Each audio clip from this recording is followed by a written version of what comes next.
Hoy vamos a hablar de un tema fundamental. Si queremos tener una vida en bienestar, si queremos tener una vida en equilibrio, una vida saludable, hablando emocionalmente. ¿Has escuchado tú de las heridas de la infancia? ¿Las conoces? Bueno, hoy vamos a descubrir cuáles son estas 5 heridas de la infancia, que son las que se han catalogado de una manera genérica. Pueden haber otras, pero vamos a hablar de 5 heridas de la infancia que no te están permitiendo vivir en plenitud, en abundancia, que no te permiten avanzar, que te llevan a sabotearte, que te llevan a procrastinar. Ven que ya hoy día dicen mucho que la procrastinación no es porque seamos flojos ni nada, es porque hay una herida ahí de la infancia que nos está llevando a autosabotearnos. Bueno, de ese tema vamos a hablar el día de hoy y vamos a platicar con un especialista en la materia, que además de decirnos las características de cada una de estas heridas de la infancia, cómo se manifiesta en mis actitudes, comportamientos, en mis palabras, también nos va a dar algunas herramientas prácticas para que empecemos a sanarlas, que empecemos a liberarlas, a soltarlas, porque ¿qué crees? Esas heridas fueron del pasado. Ya no tendrían que estar haciendo ningún efecto en ti, pero las abrazamos tanto, no las soltamos, nos apropiamos tanto de ellas, que no nos damos cuenta que nuestra vida la estamos echando a perder, que no estamos logrando sueños, que no estamos alcanzando objetivos, que no vivimos la vida que queremos vivir. Y para ello yo quiero saludar el día de hoy al psicoterapeuta de Crea Psicología para Todos, Víctor Manuel Martínez Díaz. ¿Cómo estás, Víctor? Gracias por acompañarnos el día de hoy. Hola, ¿qué tal? Muy buenos días. Gracias por el espacio y la oportunidad para poder hablar un poquito más sobre lo que es la salud mental y en este caso derivada de la cuestión de heridas de la infancia. Así es, que yo me pregunto, hoy que hablamos mucho con psicólogos, psicoterapeutas, pareciera que hasta en boga, ¿verdad? Esto de visitar a un psicólogo y que hay muchas herramientas. ¿Qué está pasando? ¿Qué es lo que sucede? Que también lo oigo más, o no sé si en las viejas generaciones simplemente no se mencionaba y ahora se está vislumbrando más, pero pareciera que no somos capaces de sanar esas heridas de la infancia. Sí, muchas veces, esas 5 heridas representativas, que se les llama también en término más particular lo que es el trauma, lo que es la vivencia dolorosa pasada. Muchas veces lo que hacemos es sublimarlo, evitarlo, rechazarlo y no atendemos estas circunstancias que están pesando día con día en nuestra vida y que son repercutores también con nuestras conexiones emocionales, sociales y sobre todo con la parte de nosotros fundamental, que es la autoestima, el diálogo con nosotros y la interacción con nuestro ambiente. Muchas veces evitamos hablar de esta situación o ir a terapia pensando a lo mejor que es para locos, que es para débiles, y creo que en esa cuestión se trata un poquito como de evadir el tema y no se va tratando, no se va revisando, y eso hace que quizá las personas generen o hagan más grande esa herida y ese trauma. Sí, o sea, que se vaya ahí arraigando, ¿verdad? Que vaya echando raíces esa herida.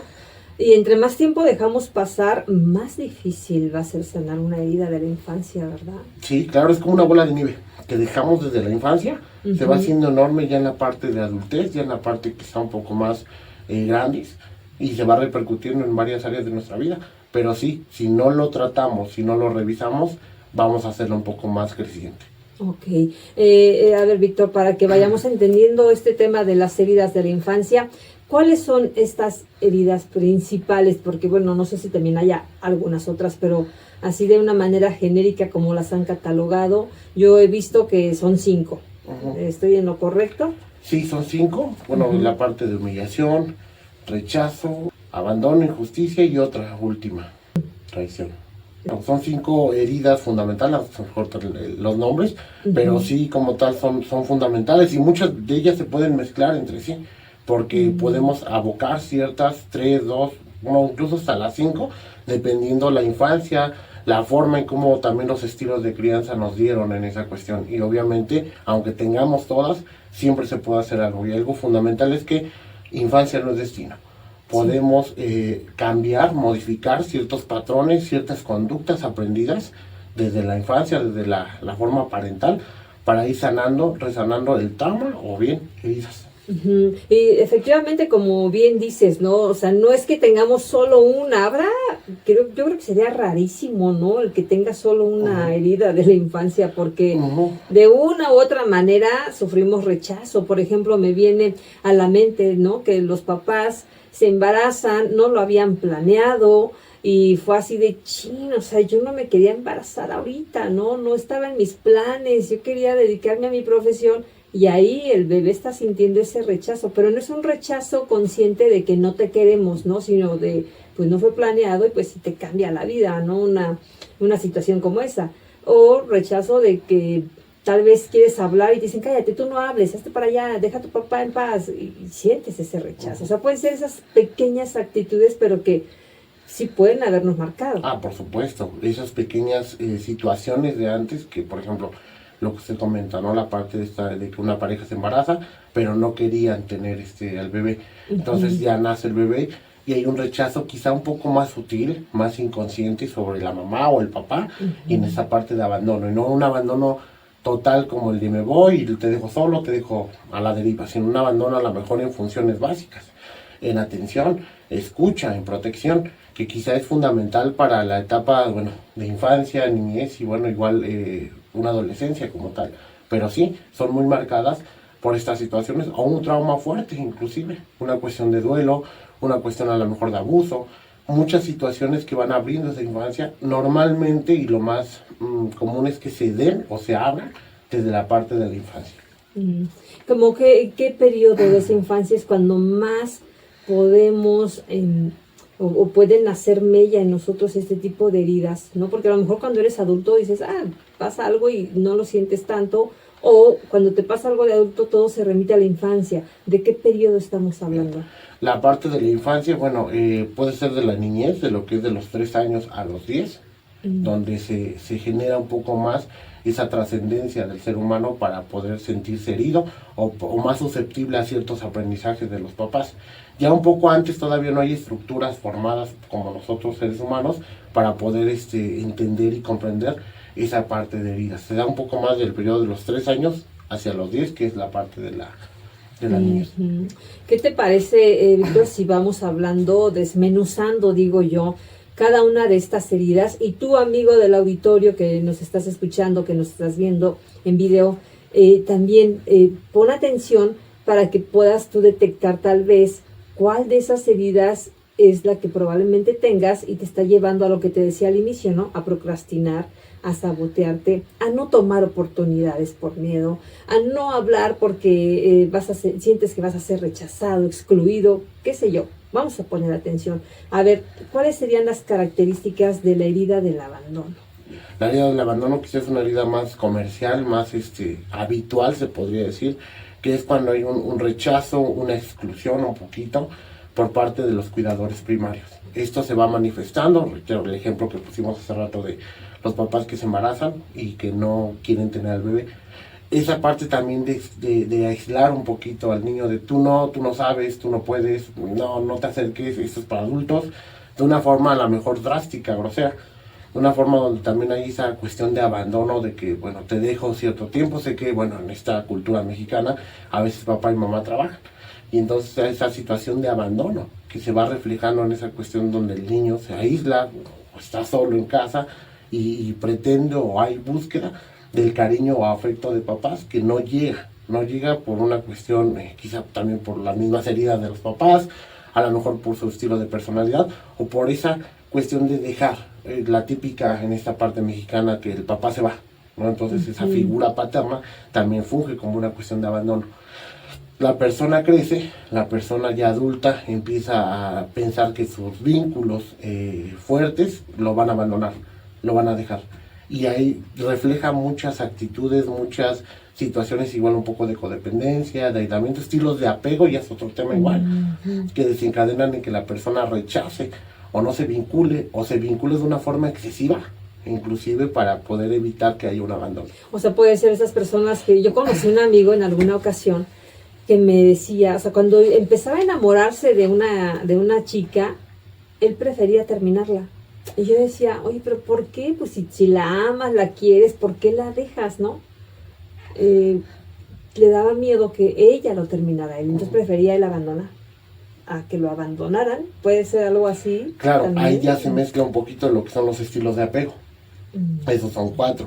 El estilo de apego seguro, que es el más normal. Bueno, mamá se va, pero sé que va a regresar y sin problema.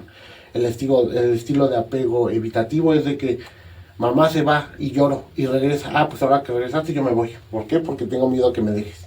La que va más por el abandono. Un estilo de apego ansioso. Esa cuestión de no te vayas, mamá se levanta y no te vayas, ¿dónde vas? No vas a abandonar, no vas a dejar. Una forma ansiosa de ver lo que es a lo mejor el tiempo, la despedida, o que mamá solamente se pare. Y el último, que es el más fuerte un poquito, que es un estilo de apego desorganizado, donde es la unión del estilo de apego ansioso y el evitativo, de que, bueno, te puedo rogar mucho y al otro día ya te bloqueé, porque no quiero saber de ti. Es como se podría decir que es una variación entre el ansioso mucho y después recupero como esa parte de centro y digo, no, ahora me voy, cuando es pasar del frío al calor extremo. Oye, fíjate, estoy recordando, a mí me pasaba, yo no viví con mi papá mis primeros 6 años. Y yo en la adolescencia, me acuerdo cuando tenía un novio, es algo muy chistoso. Cuando estaba conmigo como que no quería estar con él, lo evadía, ¿no? Así como que, ay no, mejor no. Pero cuando no estaba, lo extrañaba, quería estar con él, pero me pasaba eso. ¿Es algo así? Puede ser ahí el también. Típico ni contigo ni sin ti, es la representación más general del estilo de apego desorganizado, generada por heridas de la infancia, traumas, que puede ser una cuestión de herida de abandono o de rechazo. Ok, entiendo por qué tenía esa actitud. No es que fuera mala onda, tenía una herida que no había descubierto. Ok, y estas, bueno, también me viene a la mente, ¿no? Estos papás, o sea, porque el abandono no precisamente es que literal me voy, te dejo por un tiempo, o me voy de la casa y nunca regreso. Que hay de estos padres ausentes, claro, que pues es como un tipo de abandono, no estás conmigo, no estás presente, ¿no? Sí, y puede estar la figura ahí, y también el abandono es en la cuestión de atención. O sea, yo puedo estar como niño, ¿qué es lo que pasa? Normalmente un niño de 4 o 5 años hace un dibujo y te lo muestra mamá por la validación. Y el abandono es, no me importa, no te presto atención, me voy. Y ya también se mezcla con otra herida. Pero sí es más que nada la situación de abandono, de que papá o mamá puede estar mucho tiempo fuera, el abandono drástico de que ya te abandoné y te dejé con los abuelos, de que tengo que trabajar, un abandono inclusive en la cuestión social del niño, ¿sabes qué? No me interesa lo que hagas, no me interesa lo que seas, es un abandono emocional también. Ok. ¿Y cuáles son, ya nos dice las características de esa herida? En qué situación estamos hablando de un abandono, pero ya en nuestra edad adulta, cuando ya tenemos que hacer nuestra vida, tomar nuestras propias decisiones, si no sanamos esa herida de abandono, ¿cómo se refleja? ¿Qué estaría yo haciendo? Una vez en un curso que tomé decía un maestro, cuando tienes herida de abandono, ¿qué haces? Empiezas un libro, no lo terminas, lo dejas. Empiezas un proyecto, no lo terminas, lo dejas, lo abandonas, o sea, nada terminas. Decía eso, ¿no? Que es como el reflejo de que hay una herida de abandono. ¿Qué otras acciones que yo hago ya de adulta me están indicando aguas? Hay una herida de abandono que no ha sanado. Esto, como usted lo menciona, en ciertas actividades que dejamos pendientes, que no hacemos, que olvidamos o que decimos, es que ya no me llena, es que me aburro muy rápido. Algunas personas se pueden aburrir muy rápido, pero otras es que ya no lo dejé pendiente, pero ya no lo voy a revisar, lo abandoné. O la típica persona, hombre o mujer, por supuesto, que anda de pareja en pareja, relación en relación. O sea, quiero ese tipo de afecto, pues lo busco en ti, pero como tengo miedo que me abandones, te desecho, te tiro. Y voy de una con otra, y mis vínculos sociales pues, se vuelven un poco más evitativos, más de rechazo, que es otra herida igual. Y bueno, también en la cuestión de duelos. La cuestión de abandono, lo que hacemos es reprimir el dolor que queda de una pérdida de cual sea. Entonces es donde se puede reflejar un poquito más en nuestra edad adulta. O sea, ¿no vivimos el duelo? ¿O? No como debería ser. Por ese miedo al abandono de que, híjole, y se fue, me abandonó, me dejó un coraje extremo, una situación de evitación extrema, o se intensifica más lo que es el dolor, que ya no se convierte en dolor y se convierte en sufrimiento, que bueno, el dolor es parte natural del duelo y el sufrimiento es una agonía un poco más fuerte, dada por los pensamientos o situaciones o heridas que vamos arrastrando. Ok, bueno, ya hay algunas señales de lo que es la herida de abandono, que por lo que nos comentas también se mezcla un poquito, se puede confundir con la herida del rechazo. Un poquito van de la mano, porque cuando me siento abandonado, me siento rechazado.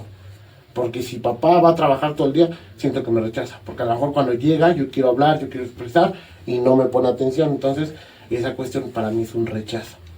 La parte más típica, tú no, contigo no jugamos, o no porque estás muy chico, o esto no es para ti, o no veas esto, o esto tú no lo tienes que checar. Bueno, sí, claro, hay ciertas situaciones que los adultos no tendrían que dejar de ver a los niños ciertas cosas, ¿no? Pero ya cuando tratan de integrarse los niños, cuando tratan de saber, en vez de explicárselo a su forma o a su entendimiento, lo que hacen es rechazar. Tú no, aquí no, tú no entras, tú no sabes, tú no opines en esa forma.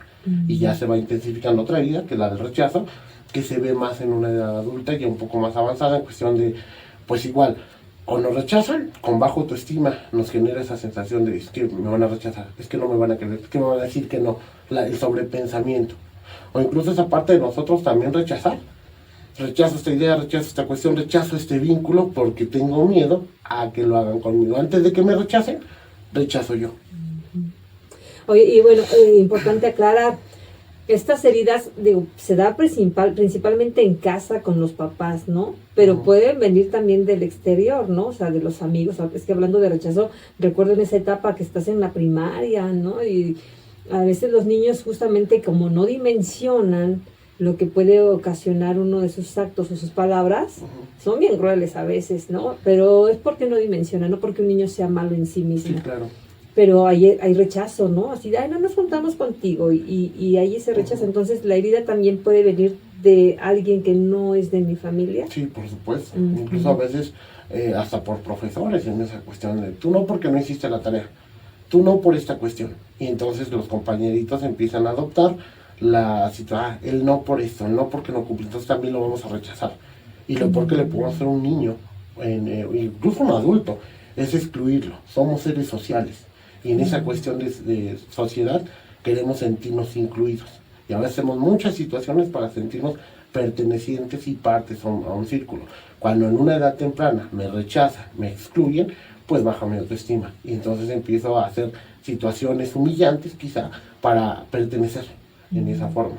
Y igual, claro, esa cuestión ya no viene, como usted mencionaba, de familiares, también viene de otros niños. Y aquí es importante que cuando el niño se sienta rechazado, lo pueda comunicar. A veces no lo comunica porque no tiene la confianza con los papás, o los papás no le dan esa apertura, o cuando quiere hablar, no, luego estoy cocinando, no, esto es otro rechazo, no directo como con otro niño, con un profesor, pero sí es un rechazo de, no tengo tiempo para ti, no es importante lo que me estás diciendo, y entonces, ¿qué hace el niño? Se lo guarda. Y es lo que pasa en la adulta, que no opina, que está muy cohibido, que no refleja ciertas emociones, no refleja lo que quiere y sobre todo no sabe poner límites.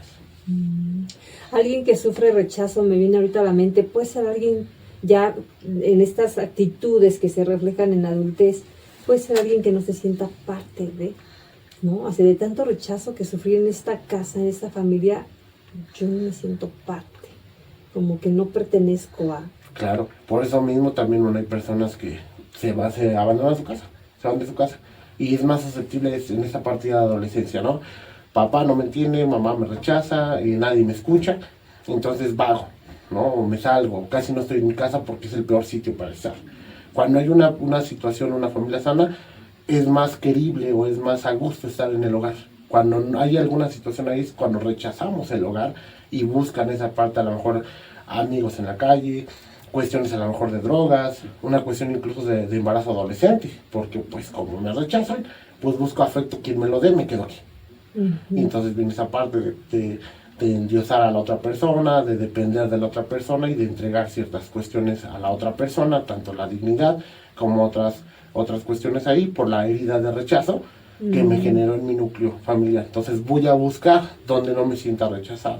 O si no, bueno, si sobreviven a esa cuestión de que no se salen, pues en casa se cohiben mucho, no hablan, no hay una expresión de la emoción o de los sentimientos, y también genera ya, es una plataforma igual para otros trastornos como ansiedad o depresión.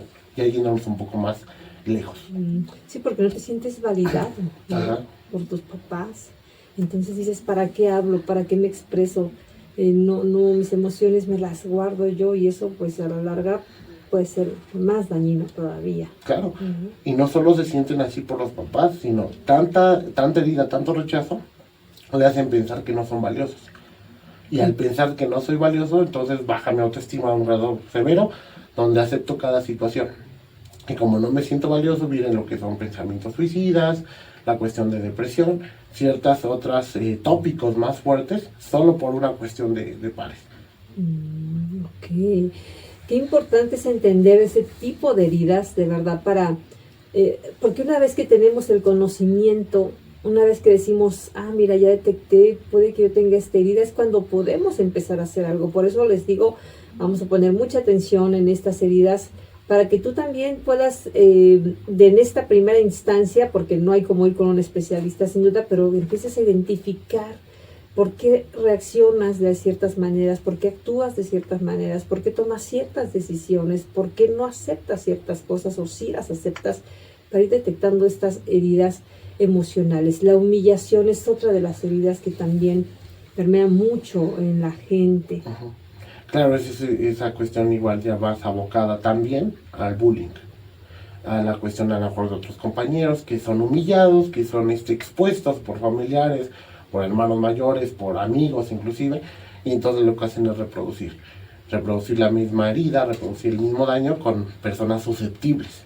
Y entonces van y se burlan, van y pegan, desatan todo su coraje, todo su enojo ante ellos. O inclusive también regresamos al ámbito escolar en esa parte. Humillan al alumno que no hizo esto, que no sabe esto, que no puede con esto. Es que eres burro, es que eres incompetente, has de tener un rechazo, un retraso, perdón.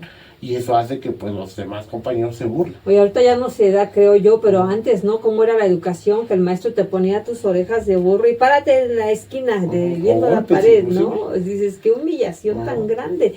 O los papás, esa educación, ¿no? Que yo creo que a los de mi generación todavía nos tocó algo así, ¿no? Te van pegando en la calle si reprobaste una materia y todos los amiguitos de tu escuela viéndote y dices, ¡ay, qué humillación es esta tan grande! ¿No? Sí, por supuesto, o sea, también los papás por corregir, también hay que saber dónde se corrige y sobre todo cómo se corrige, porque igual en el ámbito escolar hacen ver que quizá la persona vale por lo que saque, vale por su calificación y no por el hecho de ser él. Claro, es importante tener alguna cuestión de corrección, de diálogo, de implementar nuevas cosas para que mejoren esa cuestión, pero no desde una forma quizá humillante, una forma quizá ya degradante para la persona, que hace que su dignidad personal vaya bajando y que se sienta, reitero, indigno a lo mejor de pertenecer, de ser, de estar, de no encajar en esa cuestión. Regresamos a la parte de aislamiento, regresamos a lo mejor con otras personas que no me humillen y que siento que ya me enajeno con ellas de una forma dependiente de ciertos vínculos y es más propenso a una cuestión más radical, como otras ideas de que no encajo aquí. También varía mucho los pensamientos o las situaciones que llevan a una persona a suicidarse. Y a veces en la cuestión de adolescencia llega a esa parte, si no encajo en ninguna parte, entonces soy malo, o sea, nadie me quiere, porque soy esto, porque soy lo otro. ¿Qué hago? No, es que aparte de esa etapa todo, ¿verdad? Por eso es adolescente, porque adolecemos de muchas cosas, ¿no? Y es una etapa justo crucial también para ir sanando esto. En una etapa un poco más adulta, ¿cuáles son las actitudes de una persona que tiene la herida de humillación? Ya sea en su relación de pareja, ya sea en su área de trabajo, ¿cómo puede detectar a alguien? Pues yo tengo esas actitudes y tal vez por ahí vaya el motivo de estas actitudes. Okay. Bueno, es el reflejo también de cómo vivieron la humillación. Reitero, siempre hay dos polos en las heridas. El de repito lo que me hicieron como una forma, entre comillas, de sanar, pero no se sana de esa manera. Yo humillo a otros, me vuelvo bullying ahora de personas ajenas que veo vulnerables, o incluso en esa parte, en adultez, permito todo. En relaciones, en vínculos, no pongo límites con mi pareja, permito ciertas cosas que no tienen que ser permitidas, porque me exhiben, porque me hacen sentir que no soy valioso, que no tengo esa propiedad de pertenecer o de ser. Y entonces estamos permitiendo ciertas cuestiones en el ámbito tanto laboral, inclusive la explotación, la forma en cómo no pongo cierta limitación con el personal o con la persona que nos dirige, inclusive en esa cuestión de familia, el cuestionamiento de por qué no haces esto, la humillación de que, híjole, no digo nada porque se vayan a enojar y pues prefiero aguantármelo, hago lo que mamá quiere, lo que papá quiere, soy como el banco para todos, a ciertas cuestiones que se aprovechan de la situación. Te permites muchos abusos. Muy permisivo en esa cuestión, en muchos ámbitos. Ok. Hay otro que también es muy importante, del que hablábamos al inicio, la traición. Bien. ¿Cómo sería un tema de traición en la infancia? Y sobre todo nos trasladamos mucho al núcleo familiar, porque es donde absorbemos todo y aprendemos muchas cosas. ¿Cuál sería como un ejemplo de traición en la infancia? Por ejemplo, cuando papá o mamá prometen algo y no lo cumplen. Cuando, por ejemplo, le digo esto a mamá o a papá, o algo que me dolió, que me hizo sentir mal, y papá lo expone en la familia. O se junta con la herida también de humillación, porque ya es una exposición y yo lo veo como traición. O sea, ¿por qué si te lo dije en secreto? ¿Por qué lo sabe X? ¿Por qué lo sabe Y? ¿Por qué ahora todos me dicen de esa manera? ¿Por qué al ocupar algo que me duele, más que burla, o también puede ser burla de mis cuidadores primarios, lo ocupan como para burlarse también? Y eso para mí es una traición. Una cuestión a lo mejor que no me gusta, estás traicionando la confianza que te estoy dando, o las promesas que no estás haciendo, es de que, no, yo te dije que iba a pasar por ti a las 5, y ya no paso, y no te doy ninguna explicación. Eso para mí es traición, y me duele, me hace sentir mal, y fui creciendo con esa herida de desesperación, de daño, de que todos me van a hacer daño, todos me van a hacer algo, y antes de que me hagan, prefiero yo hacer tanto agresión, como también la misma traición, recordemos las dos caras, hacer y recibir a un extremo. Lo mismo es igual con ciertas amistades, ¿no? Esa parte de traición de que no pasa nada, me enseñaron que así es normal, así se tienen que llevar los vínculos sociales, y obviamente una cuestión a lo mejor más expresada desde un punto más, no sé si malicioso, en esa parte de, híjole, voy a sacar mi dolor traicionando, haciendo esta cuestión que igual se puede repetir en la parte adulta, por cuestiones o vínculos, donde también yo traiciono porque me van a hacer daño, porque yo siento que si voy a una relación me va a engañar, porque ya voy con esa situación, ese pensamiento de que me van a engañar, como mamá lo hizo, como papá lo hizo ante ciertas cuestiones, me van a engañar, me van a hacer daño. Me salgo y también dejo y abandono la relación, o suelo yo traicionar, como una forma de repetición.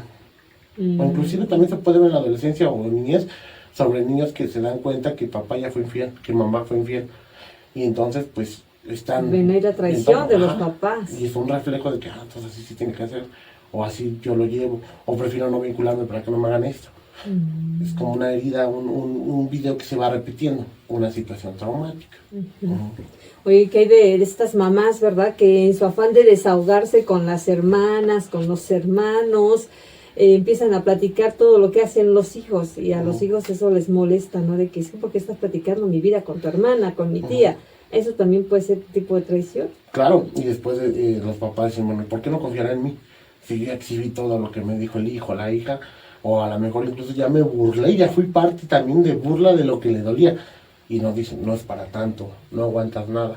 Y obviamente pues no tengo que aguantar menos de ti porque eres mi cuidador, o eres mi figura de respaldo, mi figura de protección en cierto punto. Entonces, digo, empiezo a pensar, si eso me lo hicieron mis figuras que me quieren, que me aman, que me cuidan, ¿cómo no lo va a hacer otra persona? Y voy con la espada desenvainada de querer atacar, de querer ser muy ofensivo, muy agresivo, muy reactivo ante ciertas situaciones, sin la cuestión antes de no me van a dañar, o sea, no me lo cuestiono, o sea, ya lo actúo de esa forma también yo. Y eso hace que, bueno, también mis vínculos sociales se deterioren de manera significativa. Ok, y bueno, son conductas que, como bien dices, una de dos: o permites más situaciones similares en tu adultez, o te vuelves así, ¿no? Y me viene a la mente, a lo mejor en tu trabajo te confía algo tu jefe y vas y lo platicas, ¿no? Porque ya es algo para ti natural. Estar traicionando esa confianza que la gente deposita en ti, ¿no? Sí, también me siento aludido si no me lo cuentas, si no me lo dices, me siento ofendido, si ahí sí, hay una cuestión que es de privacidad, que todos tengamos pareja, tengamos el vínculo que tengamos con otras personas, existe la parte de privacidad, es algo que yo me lo quiero guardar, no es porque sea malo, solo no lo quiero compartir, Claro. pero yo me ofendo porque no me dices todo, porque quiero saber todo. Ya deriva también la parte de celotipia, la parte de posesión, la parte de querer estar investigando, checando de una forma obsesiva, por esa cuestión de traición, de que si no me dices, como no me dijeron en la infancia, me vas a traicionar. Y es una traición que no me digas las cosas, porque ya empiezo a generar pensamientos automáticos que hacen que yo actúe de esa forma, o que yo me comporte de como siento que me dañaron, me va a dañar toda la sociedad, todos mis vínculos. Ok, y vamos con la última, la injusticia. Platícanos de esta herida que también, ¿no? Pues mucha gente tiene este tema de la injusticia y por eso yo creo que estas luchas con causas sociales, ¿no? De la justicia, tendrá que ver estas personas que luchan mucho por estos temas de la justicia porque hay una herida ahí oculta. Sí, porque inclusive a lo mejor vivieron alguna situación de injusticia en su familia en edad temprana, alguna cuestión igual, incluso ya viéndonos un poco más en el ambiente familiar, las comparaciones con los hermanos. No, es que tu hermano es injusto porque a lo mejor él tiene más años y sabe esto. O a lo mejor es injusto porque le das más atención, porque él es el mayor, porque él es el menor y yo soy el del medio. O a lo mejor en ciertas posturas de los papás de, pues es que, por ejemplo, ¿no? Un hijo con algún tipo de deficiencia, con algún tipo de discapacidad, también se le suele dar más atención, que digo, obvio, por esta situación, pero a la persona si no se le atiende, si no se le revisa, si no se le revisa, si no se le explica, pues puede desencadenar también esa herida de injusticia, porque él esto y yo no, porque yo tengo que ir a la escuela y él no va a la escuela, y empiezo a generar rechazo y también rencor con mi hermano, que ni la debe ni la teme, el típico de niños, ¿no? Que van a ser otro hermanito, y entonces pues toda la atención está con el bebé, toda la atención está con el pequeño porque lo necesita obviamente, pero no hay una información de que se le diga, se le tome, se le explique o se le acompañe inclusive. Y entonces como tal también va desencadenando dolor, rechazo y molestia. Y sí, también una cuestión de injusticia ayuda mucho para una colaboración social después, para una fundación, por ejemplo, una injusticia que sufrí, pues voy a abrir este centro de ayuda. Hay pacientes incluso que comentan, yo quiero ser abogado, no estoy estudiando para abogado o abogada, porque hubo una situación de estafa en mi familia y yo quiero resarcir. Yo quiero ser doctor porque no le atendieron bien en una situación clínica familiar y yo quiero resarcirlos convirtiéndome, como que sanar esa herida. Eso ya es más sano, se podría decir, mientras se tenga conciencia y también se trabaja en la herida, en una cuestión de terapia también podría ser. Y también situaciones traumáticas, ¿no? Que una persona ya puede considerar como que qué injusta fue la vida, ¿no? Por ejemplo, un acto de violación, ¿no? Puede ser, y que esta persona ya en su adultez diga qué injusta fue la vida, ¿no? A veces no es qué injusto mi mamá, mi papá, sino la misma vida, porque yo era niña, no me merecía eso, no sé. Inclusive la vida, Dios, el universo, de que están en nuestra contra, una cuestión de autosabotaje también. Cuando quizá vemos una situación de injusticia, nos creemos que se combinan otras heridas y yo me voy autosaboteando todo el tiempo. Entonces voy atañando que todo lo que pasa es por culpa de mi papá, todo lo que pasa es por culpa de mi mamá, de la sociedad, de Dios que no me bendijo. Entonces vamos caminando por la vida no haciéndonos responsables y victimizándonos de situaciones que no. O inclusive lo más sano es atender esa parte. Hay ocasiones que gente a lo mejor tuvo muchas pérdidas y se convirtió en un especialista en pérdidas o situaciones así, que se va convirtiendo, va ayudando, que esa vida tenga un rumbo diferente, que ese dolor tenga un propósito. Y hay otras donde no, donde sí me violaron y pues incluso yo puedo tener tendencias a repetir ese patrón o simplemente a rechazar algún vínculo con una mujer o con un hombre, dependiendo de quién me haya hecho el daño, de rechazo total, de que todas son iguales, todos son iguales. Ya quizá generalizando todo y mezclando todo en esa cuestión sin ver o sin realmente dictaminar, bueno, qué pasó, cómo fue y atendiéndolo.